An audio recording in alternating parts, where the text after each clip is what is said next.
I stalled. Blurred. Fizzled out. Became a shadow of myself.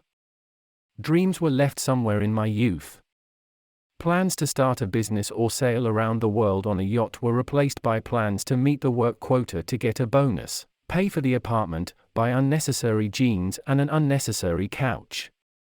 Most people in this situation do nothing, continue to live, go to work, watch the news, and comfort themselves with the thought that everyone lives like this. Others are looking for a way to let off steam, get back in shape, stretch their muscles, and breathe deeply again. There are more than enough options, from parachuting or mountaineering to quite non-trivial ones, like a club that cannot be mentioned. I turned out to be neither. In search of an occupation that could shake up my life thoroughly, I wandered into a place where no one should go. Yes. I opened Pandora's box called the Darknet. A world of red rooms, drugs, spy games, and the most sophisticated pleasures. A world in which the concept of taboo does not exist. After a few weeks of dark surfing, I stumbled upon a strange ad on one of the forums. Its strangeness was that it was strange to see it there. Having read such a thing on a post or information stand, I would not have paid attention to these words, or maybe, thinking that it is the most cliched trick of tour agencies, I would not even have read further than the first sentence. Tired of monotony and want new sensations? Our agency organizes your leisure and opens new horizons. Just one trip and your life will never be the same. Decide, otherwise why are you here? The ad had neither a phone number nor an office address. The only way to communicate was through private messages of the user who posted the ad. Hi, I would like to know more about this offer. I attached a link to the message. Unexpectedly, the user replied within a few seconds. Hello.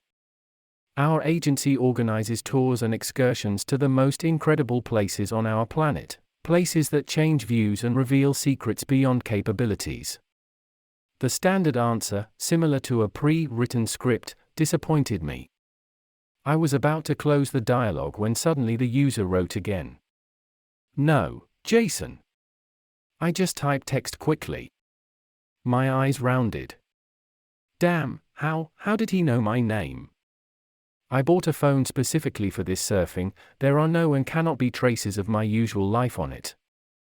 I used several different addresses from other countries and tracking me by IP would also have been impossible. I haven't done anything bad yet, there was nothing to accuse or blackmail me, but I was terrified that he found out my name in seconds. As I thought about what to do in this situation, trying with all my might to fight the growing panic, a new message appeared on the screen. Don't worry, all our clients' data are confidential, we do not pass on information to third parties. Collecting my thoughts, I replied, how did you do it? How did you know my name? This is impossible. That's exactly what our agency does, Eugene. We deal with the impossible. This feeling you're experiencing right now, something genuine and new for you. Isn't that what you were looking for? I didn't know what to write back. On the one hand, I was scared and realized that I couldn't think clearly, but on the other hand, somewhere deep inside, I was ready to admit my interlocutor was right. Ultimately, I was indeed looking for this. For the first time in a long time, I felt an interest in something. How does everything work? I quickly typed, before I had time to change my mind. We pick something that suits each person the most. Your excursion will not be expensive, just as much as you can afford. Don't worry about it. The place we offer you to visit is quite close. You, along with the rest of the group, will be picked up by our agent in a car. He will take you to a village. There you will spend 1 day and 1 night, after which the same agent will pick you up and take you wherever you say. Having read the last message, I made a puzzled face. To the village? Yes. Don't worry, we take on the obligation to refund the money if you find our services not impressive enough. But for all the time of our work, we have not yet been able to find such a sophisticated person. Moreover, as a rule, our clients happily come back to us again for more expensive tours. Write to us when you make a decision. As you can guess, after several days of reflection, I still agreed. Writing to the user about my decision and transferring money to the crypto wallet, I immediately received the address and time of the group gathering. At the usual bus stop, I met 2 pleasant girls and 1 guy. All of them were about my age and constantly joked about the upcoming adventure. I didn't share their sparkling enthusiasm. It seemed to me that these guys didn't understand where and why they were going. From the conversation with them, it turned out that they perceived the trip as another witty quest, like those in which they look for a way out of the building, only longer. They found the agency on a regular white site with similar offers. I did not disclose my story of acquaintance with the agency. Upon arrival, we expected to see anything but an ordinary village. All the assumptions we shared with each other were far from reality. No cottages or castles, instead old crooked houses, surrounded by sparse fences.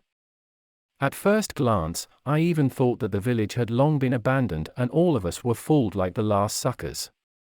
Only I wanted to voice my thoughts out loud, as people began to leave the houses and head towards the road where we stood. "Hey! Guys! Are you the new group?" A woman called out in a friendly manner, one of the first to approach. "Yes, that's us." One of the girls replied playfully. Kathy, Samantha, Eugene, and Maximum, she named our names pointing at each of us. All right, extended some guy who had emerged from the crowd and stood next to the woman. "Let's first get you settled in, fed, and then we'll explain and show everything you came here for, all right?" "Yeah, eating wouldn't be bad," Max agreed, while Kathy and Samantha giggled. While we were being settled into different houses and fed, I noticed a few odd things. There were no animals in the village. None at all. Not just cows, goats, or even dogs, but birds as well. In the few hours, I had not heard any animal sounds. No crowing crows, not even the chirping of crickets. But even stranger to me was that there was not a single old person, with whom I always associated the village. All the people there were relatively young, no older than 40 years old. Also, I found it strange that the eyes of all the locals were almost the same color, light brown, yellowish. In the evening, they gathered us at the old semi-destroyed church. I can't say for sure because I didn't notice a cross on it, and I understood what was happening here. People started going inside, and something like a service began. Only the guy who took the place of the preacher was not praising God. He was thanking us. "Without you, our dear friends, all this would not be possible. Without your generosity, we would not be able to receive the gifts that this earth gives us." He took a bowl with something black inside, as I thought with the earth, and began to smear it on his face and neck. After he did this, he passed it on and others started doing the same, and he continued, "Earth is the beginning of everything. We were told that it is also the end. What came out of it will return to it, right?" He laughed, spreading his hands, and everyone, all the people who were there, began to laugh and clap. Most of them were already smeared with dirt, some even had it in their teeth and hair. This picture, these smiling dirty faces with yellowish glistening eyes, and occasionally glancing at us, made my heart beat so hard that my ears began to feel blocked. My palms started to sweat, and the next words of the preacher gave me goosebumps. "Your time has come." He pointed directly at us. "Now you will feel what we feel, now you will be reborn." I looked at Max, who stood beside me with his mouth open and just wanted to say that it's time to run, when 2 strong guys grabbed his arms and dragged him forward. "No. No. Stop." He resisted and tried to break free. At one point he turned around and looked at me directly with a silent plea for help, but I couldn't do anything because I felt dozens of hands grabbing me from all sides.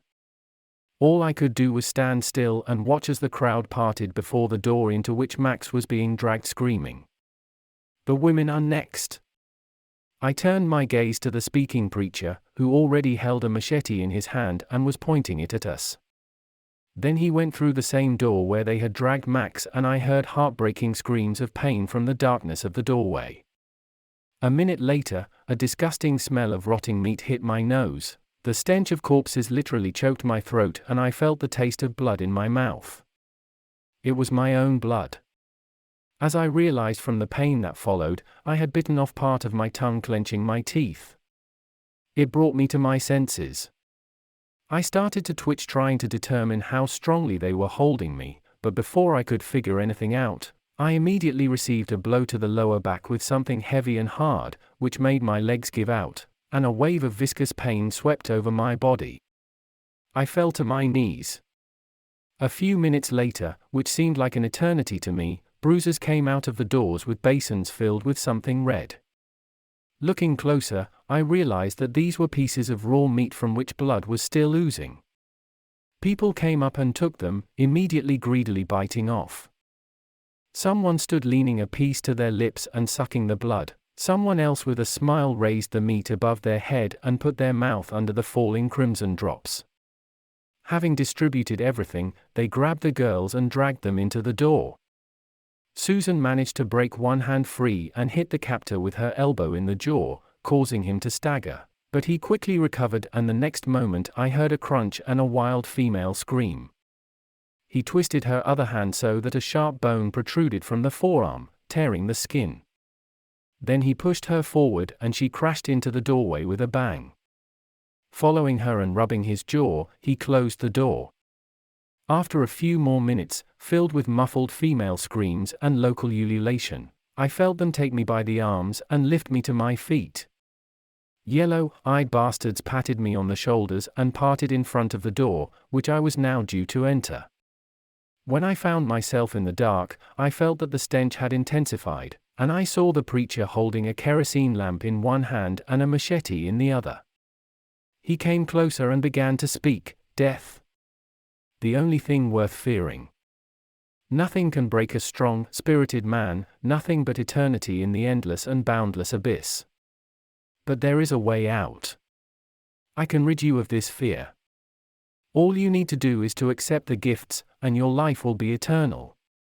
He extended the lamp to the side and I saw a horrifying, semi-decomposed body in the patch of light. It was sitting on a metal chair, chained to it, surrounded by gnawed parts of human bodies, among which I noticed Kathy's head. This creature had no half of its head. All that was above the jaws was a mash of rotten meat and brains, from which an amber, inflated eye covered with black capillaries was looking at me. It was eagerly smacking and clicking its teeth in my direction, scratching yellow long nails on the iron armrests and wheezing, "Eat, eat." The preacher stepped closer to the vile creature and lifted the shiny bowl that was sitting under the chair. He extended it to me and said, "Become one of us." I felt the hands holding me loosen, and I looked into the bowl. It was full of rotten, thick blood with clumps of something black, which I took for flies. The blood of this creature, gives us youth, strength, and immortality. He unbuttoned his shirt, and I saw a huge, roughly stitched scar with protruding pieces of skin and twine, which stretched from his shoulder almost to his stomach.